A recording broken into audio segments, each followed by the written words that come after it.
Le chef d'état-major de l'armée algérienne lâche donc Abdelaziz Bouteflika après 33 jours de protestation populaire et pacifique. Ahmed Gayed Salah appelle à l'empêchement, à la destitution du président sortant qu'il juge inapte à diriger l'Algérie. On retrouve en direct d'Alger notre correspondant Khaled Drareni. Bonsoir Khaled. Alors très peu de réactions à l'heure qu'il est, disons-le, au sein du mouvement de contestation après cette annonce plutôt surprise. Alors quand l'armée algérienne sort du bois, on a du mal à savoir si c'est une bonne nouvelle ou c'est une mauvaise nouvelle. Qu'en est-il au juste, Khaled?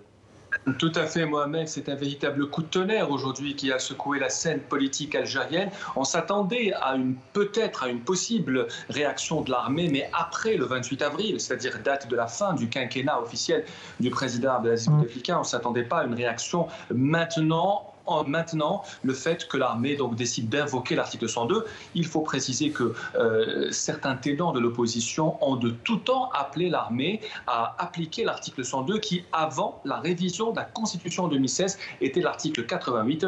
Le général Gayed Salah s'est toujours opposé à cela. Il a changé d'avis depuis. Alors que dit au juste cet article qu'on évoque beaucoup? D'ailleurs, c'est pas nouveau Khaled, il y a déjà un peu plus d'un an, déjà quand on parlait de la vacance du pouvoir en Algérie, on évoquait aussi cet article 102 de la Constitution algérienne. Que dit-il au juste?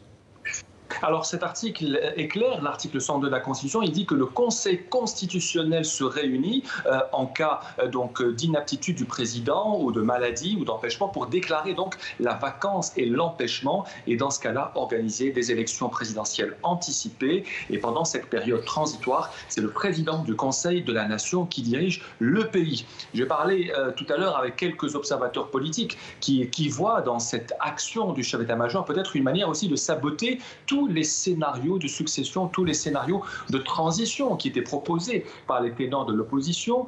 Aujourd'hui, on va donc vers l'application de l'article 102. La grande question qui se pose, c'est que Gayed Salah a fait un discours, il appelle à l'application de l'article 102. Il faut savoir maintenant, est-ce que le Conseil constitutionnel va l'écouter et est-ce que le chef d'état-major a vocation, évidemment, à donner des ordres à une institution constitutionnelle comme l'est le Conseil?